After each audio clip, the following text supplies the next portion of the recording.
오늘 같이 은혜 받으실 말씀을 보도록 하겠습니다. 사사기서 16장 28절에서 30절까지의 말씀. 제가 가지고 있는 구약 성경 391면에 기록되어져 있습니다. 사사기서 16장 28절에서 30절까지의 말씀입니다. 사사기서 16장 28절에서 30절까지의 말씀, 제가 가지고 있는 구약 성경 391면에 기록이 되어져 있습니다. 우리 다 찾으신 줄 믿고 제가 먼저 한 절, 여러분이 한 절, 그리고 합독해서 한 절 이렇게 읽도록 하겠습니다. 제가 먼저 읽겠습니다. 삼손이 여호와께 부르짖어 이르되 주 여호와여 구하옵나니 나를 생각하옵소서. 하나님이여 구하옵나니 이번만 나를 강하게 하사 나의 두 눈을 뺀 블레셋 사람에게 원수를 단번에 갚게 하옵소서 하고, 삼손이 집을 버틴 두 기둥 가운데 하나는 왼손으로 하나는 오른손으로 껴 의지하고, 같이 읽겠습니다.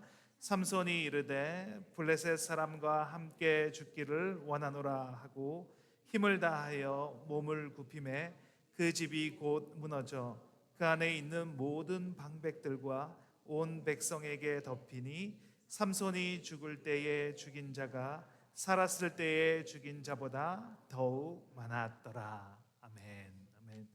오늘의 말씀의 제목은 절제라는 제목으로 말씀의 은혜를 함께 나누겠습니다.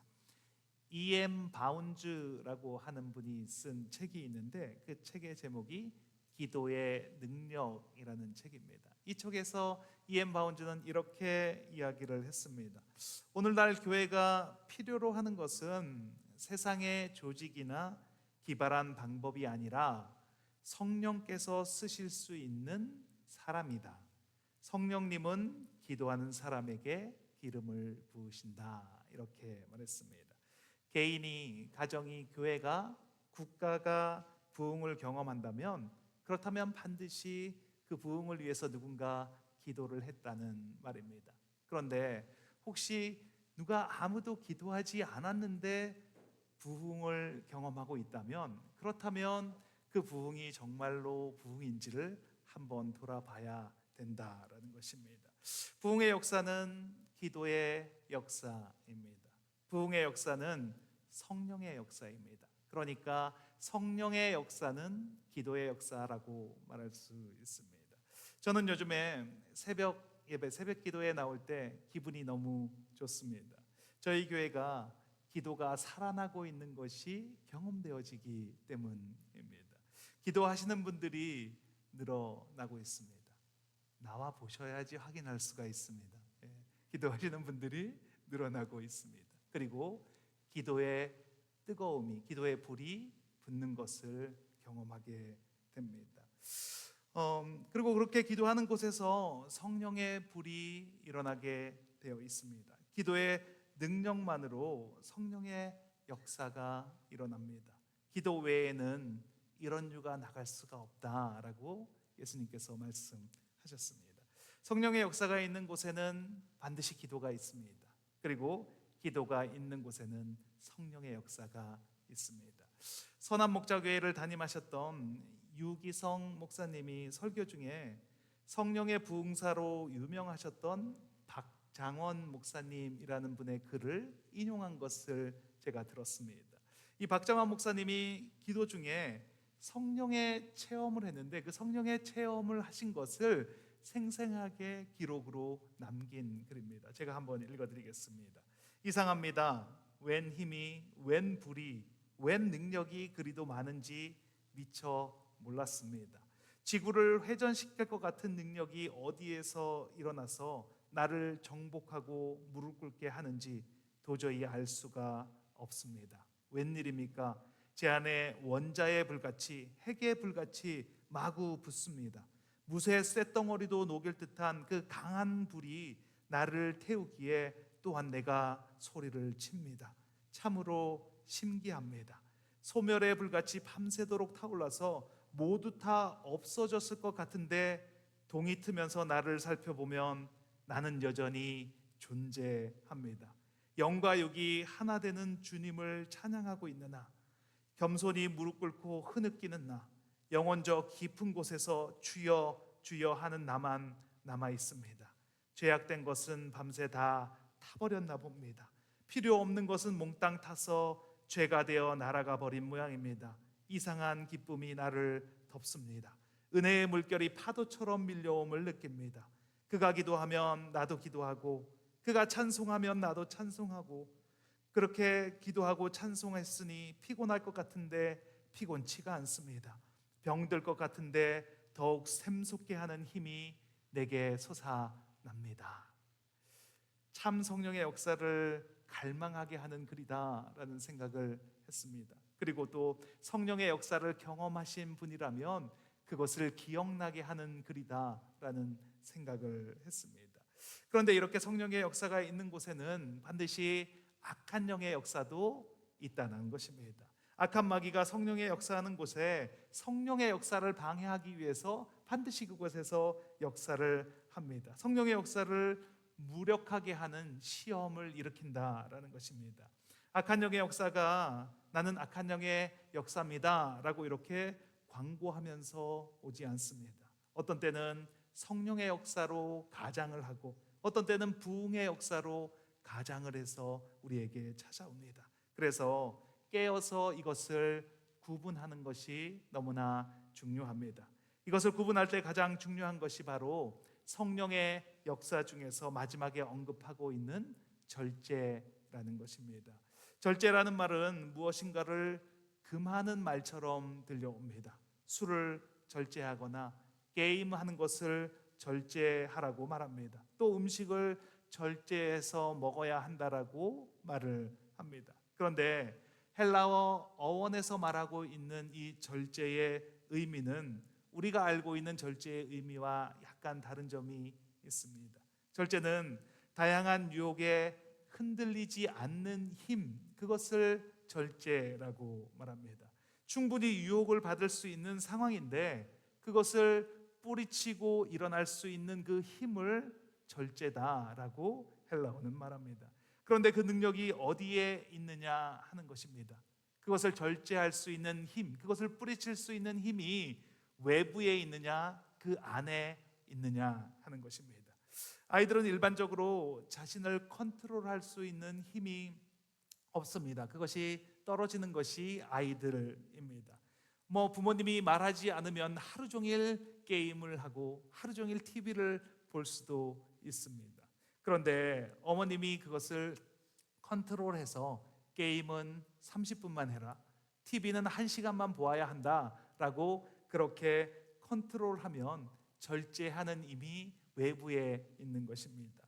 절제는 단순히 무언가를 금하는 것이 아닙니다. 자기를 통제하고 제어할 수 있는 힘, 그래서 영어로는 이것을 셀프 컨트롤이라고 말합니다. 성령의 능력으로 거듭나기 전에 모든 사람은 이렇게 자기 스스로, 자기 내면에서부터 이것을 절제할 수 있는 힘을 가지고 있지 못했습니다. 에베소서 2장 2절에서 3절 말씀입니다. 좀 길지만 같이 읽겠습니다. 그때 너희는 그 가운데서 행하여 이 세상 풍조를 따르고 공중의 권세 잡은 자를 따랐으니 곧 지금 불순종의 아들들 가운데서 역사하는 영이라. 전에는 우리도 다 그 가운데서 우리 육체의 욕심을 따라 지내며 육체와 마음에 원하는 것을 하여. 아침에 일찍 일어나고 짜여진 스케줄에 따라서 삶을 살아갈 수도 있습니다. 음식을 그람수로 정해서, 마실 것도 그 리터를 정해서 그 적당한 양만 음식을 절제하며 살아갈 수도 있을지 모르겠습니다. 하지만 하나님을 믿기 전에 그 사람이 행동했던 모든 동기는 육신의 정욕, 이생의 자랑, 그리고 안목의 정욕뿐이라는 것입니다. 오늘의 본문의 주인공은 삼손입니다.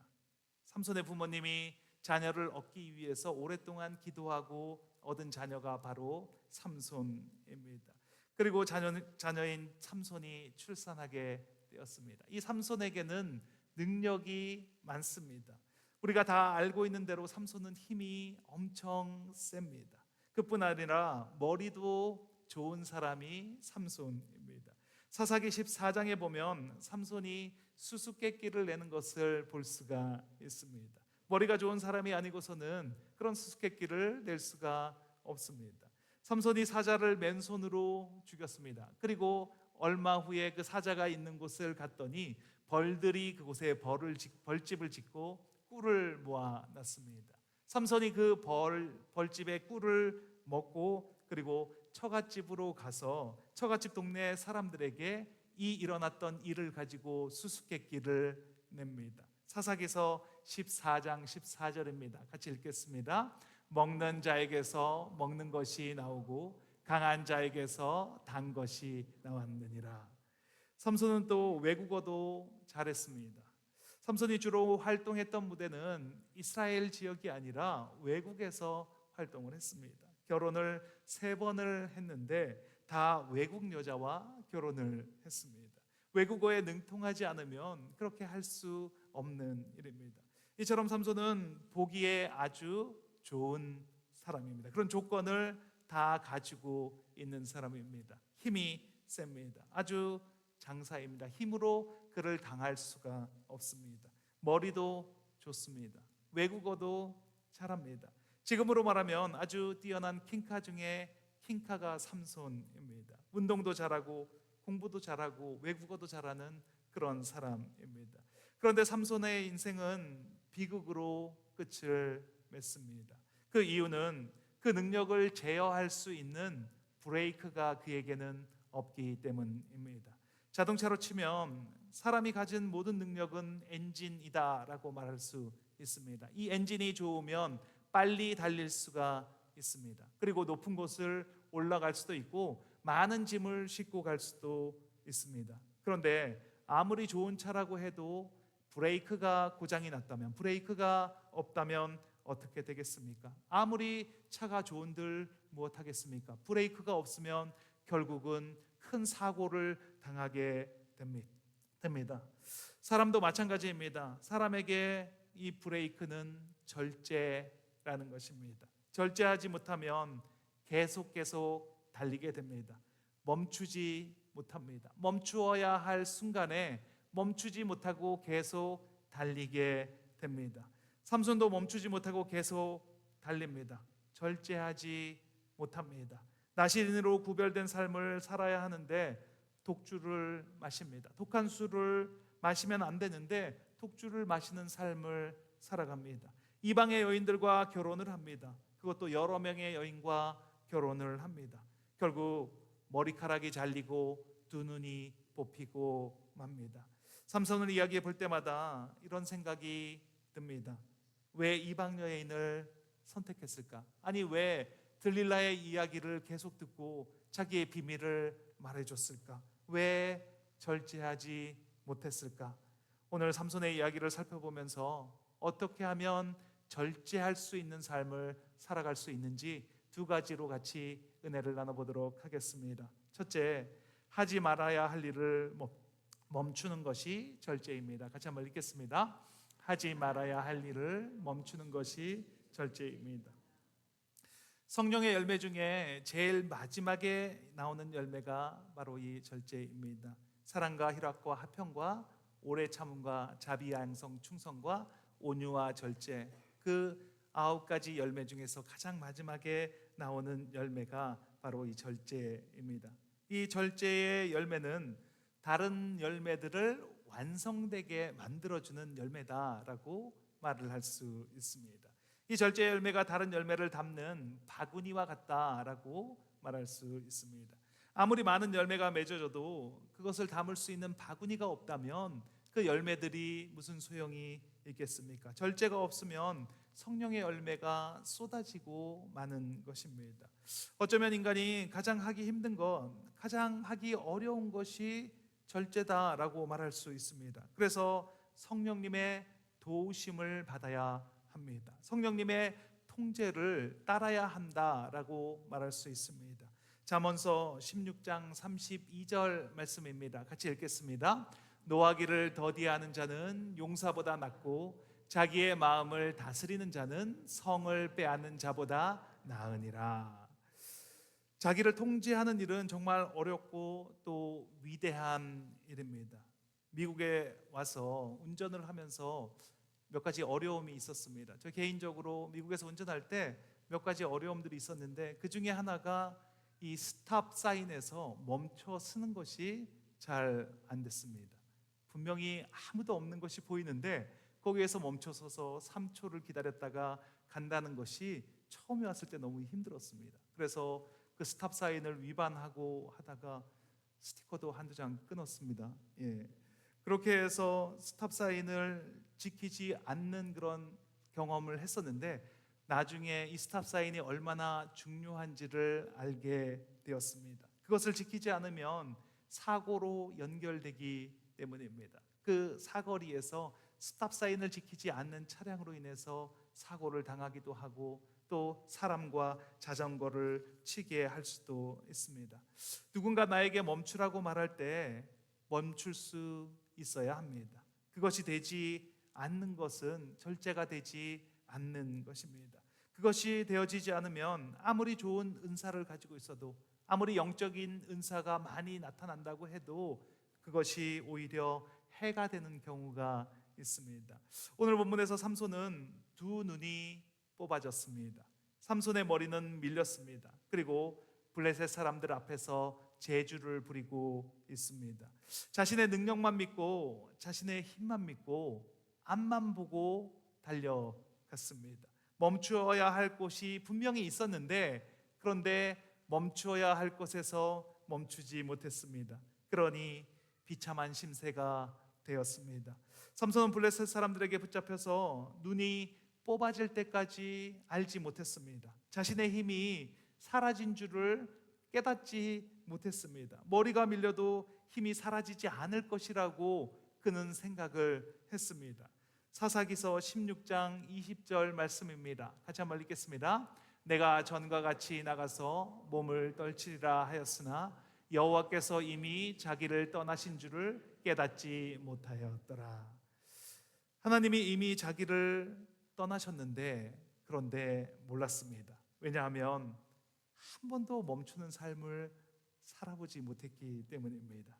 이방인 여인과 결혼하지 말았어야 했는데 멈추지 않았습니다. 독주를 마시지 말았어야 하는데 멈추지 않았습니다. 머리가 밀리면 힘이 없어진다는 것을 알면서도 그러면서도 멈추지 않았습니다. 그 결과가 어떻게 되었습니까? 우리의 신앙생활도 마찬가지입니다. 내 생각, 내 열심, 내 경험만 가지고 무작정 달려가는 것은 사고가 날 수 있습니다. 말씀도 기도도 훈련 없이 내 열정만 가지고 달려가는 것은 영적인 대형 사고를 유발할 수가 있다라는 것입니다. 한 주간 동안 열심히 살다가 주일이 되면 일단 정지해야 됩니다. 멈춰 서야 합니다. 예배를 통해서 말씀을 들으면서 하나님과의 관계를 확인하고 그리고 다시 살아가야 합니다. 기도를 통해서 나를 돌아보는 시간을 가지셔야 합니다. 기도하면서 내가 어떤 삶을 살았는지를 분명히 돌아보셔야 합니다. 교제를 통해서 이웃을 살펴보면서 내가 가는 방향은 맞는지, 내가 지금 올바른 방향으로 가고 있는지, 내 속도가 너무 빠르지는 않은지 그것을 점검하시면서 가셔야 합니다. 자기 절제라고 하는 것이 얼마나 중요합니까? 절제하지 못해 실패하는 경우가 종종 있습니다. 생각의 절제, 말의 절제, 행동의 절제, 음식의 절제가 우리의 삶의 모든 부분에서 필요한 이유입니다. 아프리카 낙타는 절제하는 동물로 잘 알려져 있다고 합니다. 낙타는 누구보다 잘 달릴 수 있는 동물입니다. 전쟁터에서 전쟁할 때는 낙타가 20km까지 속도를 낼 수 있다고 합니다. 그런데 사막을 건너갈 때는, 사막을 지나갈 때는 낙타는 시속 5km 이상으로 달리지 않는다고 합니다. 외부에서 침투하는 열을 감당하기도 힘든데 내부에서 열이 발생을 하면 그러면 그 사막을 건널 수 없다는 것을 너무나 잘 알고 있기 때문입니다. 그래서 낙타는 행동 하나하나를 절제하고 아끼며 사막을 횡단합니다.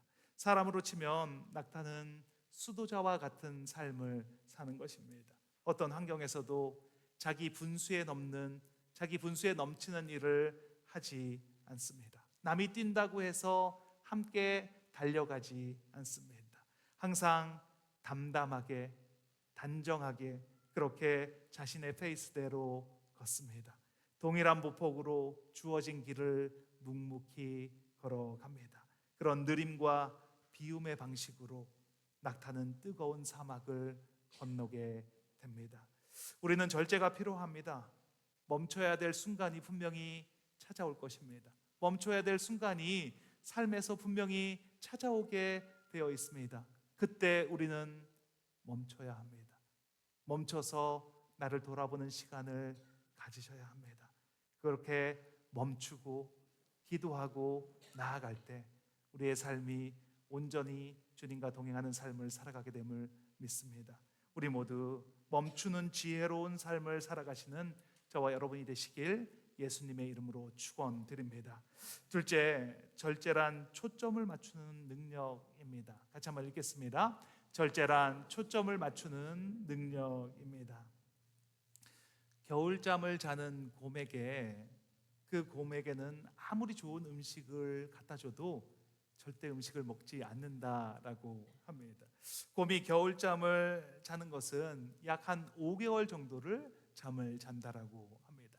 가을에 그 겨울잠을 잘 수 있을 만큼 충분히 음식을 먹고 그리고 그 5개월 동안을 절제해서 5개월 동안을 잠을 자면서 버틴다라고 합니다. 곰은 동면하는 것 이외에 아무것도 생각하지 않습니다. 그렇기 때문에 아무리 좋은 음식을 갖다 줘도 정말 냄새가 향긋한 음식을 바로 앞에 갖다 줘도 먹지 않습니다. 오직 동면하는 것에 초점을 맞추고 있기 때문입니다. 그리스 신화에 나오는 사이렌은 아름다운 여성의 얼굴에 독수리 날개를 가진 전설의 동물입니다. 이 사이렌이 유명한 것은 노랫소리가 너무나 아름답기 때문입니다. 그래서 그 뱃사람들이 지나가는 그 길목에서 사이렌이 노래를 하면 그 뱃사람들이 그 노래에 취해서 배가 암초에 바위에 부딪히는 것을 알지 못하고 배가 난파돼 버리고 맙니다. 트로이 전쟁을 승리로 이끈 오디세우스가 고향으로 돌아가는 길입니다. 그 고향으로 돌아가는 길이 너무나 험난합니다. 물론 풍랑과 파도가 치기 때문에 험난하기도 하지만 더 위험한 것은 사이렌이 출몰하는 그 지역을 지나가야 하기 때문입니다. 사이렌의 유혹의 노래소리를 들으는 협곡을 지나갈 때 이 오디세우스는 부하들에게 큰 소리로 명령했습니다. 돛대에 내 몸을 단단히 묶어라. 밀랍으로 내 귀를 틀어막고 아무 소리도 들리지 못하게 해라 라고 했습니다. 오디세우스는 이 강인한 절제의 힘으로 사이렌의 유혹을 돌파하고 고향으로 무사히 돌아갈 수 있었습니다. 절제란 건전한 목표를 향해 집중하는 힘이라는 것입니다. 사도 바울은 고린도전서 9장 25절에 이렇게 말했습니다. 같이 한번 읽겠습니다. 이기기를 다투는 자마다 모든 일에 절제하나니. 운동선수가 시합에 이기기 위해서는 모든 일에 절제할 줄 알아야 합니다. 음식도 시간도 그리고 감정도 절제를 할 줄 알아야 합니다. 왜 그 긴 시간 동안 유혹이 없었겠습니까? 그만두고 싶은 마음이 왜 없었겠습니까? 이 운동을 계속 해야 하는지, 이 힘든 운동을 내가 왜 해야 하는지 끊임없이 질문이 올라왔을 것입니다. 왜 나만 이렇게 힘든 삶을 살아야 하는지. 그 질문을 이길 수 있는 방법은, 그 질문을 이길 수 있는 이유는, 어떤 질문이 다가와도 그 유혹에서 이길 수 있는 이유는 그 이유가 내 내면 안에 있어야 한다는 것입니다. 내 안에 그 이유가 있어야 합니다. 그것은 기도할 때 발견될 수 있습니다. 기도하면 그 이유를 깨닫게 해 주십니다. 전 누군가와 상담을 하거나 대화를 할 때 어떻게 할지 그것을 물어보는 그런 질문을 받을 때가 있습니다. 그러면 제 대답은 항상 정해져 있습니다. 기도하십시오. 같이 기도합시다. 기도하면 됩니다. 저는 이렇게 말할 뿐입니다. 세상의 방법으로 사단 마귀를 이길 수 있는 방법은 없습니다. 혹시 그런 방법을 알고 계신 분이 있으면 저에게 좀 알려주십시오. 저도 그 방법대로 좀 살아보고 싶습니다. 세상의 방법으로는 사단 마귀의 이 힘을, 이 능력을 이길 수 있는 방법이 없습니다. 그렇기 때문에 우리는 기도하는 것입니다. 결국은 기도할 때 이길 수 있기 때문입니다. 기도할 때 성령님이 역사하시기 때문입니다. 기도할 때 하나님께 초점을 맞출 수 있기 때문인 것입니다. 오늘 본문에서 삼손은 비로소 해야 할 일을 알게 됩니다. 두 눈을 잃고 머리가 밀리고 난 후에 비로소 자신이 해야 할 일이 무엇인지를 알게 됩니다. 기둥 사이에 서서 온 힘을 다해서 몸을 굽혔습니다. 그리고 이렇게 기도합니다. 사사기서 16장 28절입니다. 같이 읽겠습니다. 하나님이여 구하옵나니 이번만 나를 강하게 하사. 하나님이여 구하옵나니 이번만 나를 강하게 하사. 삼손이 하나님께 초점을 맞춥니다. 그랬더니 그 안에 있는 모든 방백들과 백성들이 함께 죽임을 당합니다. 그가 살았을 때 죽인 사람보다 삼손이 죽으면서 같이 죽은 사람이 더 많다라고 성경은 말합니다. 이것을 두고 삼손이 절제하지 못했다, 참아야 했는데 절제력이 없었다라고 말하는 사람은 없습니다. 초점을 맞추고 집중을 했는데 삼손에게 절제가 보여집니다. 삼손 마지막을 삼손답게 했다라고 생각이 됩니다. 힘을 아끼지 않고 모든 힘을 다 썼는데 절제했다라고 말을 합니다.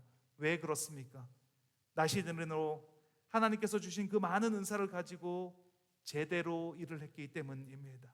그가 마땅히 해야 할 일을 끝까지 이루어냈기 때문에 그런 이야기를 들을 수 있습니다. 하나님께 초점을 맞추고 힘과 능력을 사용했기 때문에, 그것을 스스로를 컨트롤을 했기 때문에 절제했다라고 말을 합니다. 우리는 예수님의 삶을 통해 절제를 배웁니다. 예수님은 한 곳에 초점을 맞추시고 묵묵히 그 길을 걸어가셨습니다. 예수님은 십자가를 향해서만 그 길을 걸어가셨습니다. 예수님은 힘을 함부로 쓰지 않으셨습니다. 예수님께서 금식하실 때 마귀가 나타나서 예수님을 유혹합니다. 돌덩이를 떡덩이가 되게 해라. 천하만국의 영광을 다 주겠다. 세상의 권세를 너에게 다 주겠다. 그런데 예수님은 흔들리지 않으셨습니다.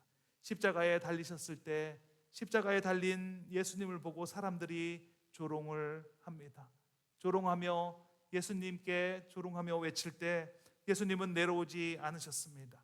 예수님께서 천군 천사를 동원하셔서 거기에 있는 무리들을 다 무찌를 수 있었지만 예수님은 내려오지 않았습니다. 예수님은 자신을 위해 힘을 쓰지 않으셨습니다. 예수님은 무엇보다 하나님의 뜻을 이루는 일에 초점을 맞추셨습니다. 우리는 그것을 절제다라고 말합니다. 성령님의 능력으로 그 절제의 힘을 발휘하셨습니다. 어떠한 유혹에도 초점을 잃지 않는 것, 그것이 바로 절제입니다. 우리도 절제의 열매를 맺어야 합니다. 정말 해야 할 일에 초점을 맞추며 살아가고 있습니까? 정말 하나님께서 나에게 주신 그 일을 향해 묵묵히 걸어가고 있습니까? 하지 말아야 할 것은 멈추고 그 일만을 향해 묵묵히 걸어갈 때 그것을 우리는 절제다라고 합니다. 절제함으로 성령의 열매를 맺으며 살아가시는 저와 여러분이 되시길 예수님의 이름으로 축원드립니다. 같이 기도하는 시간을 갖겠습니다.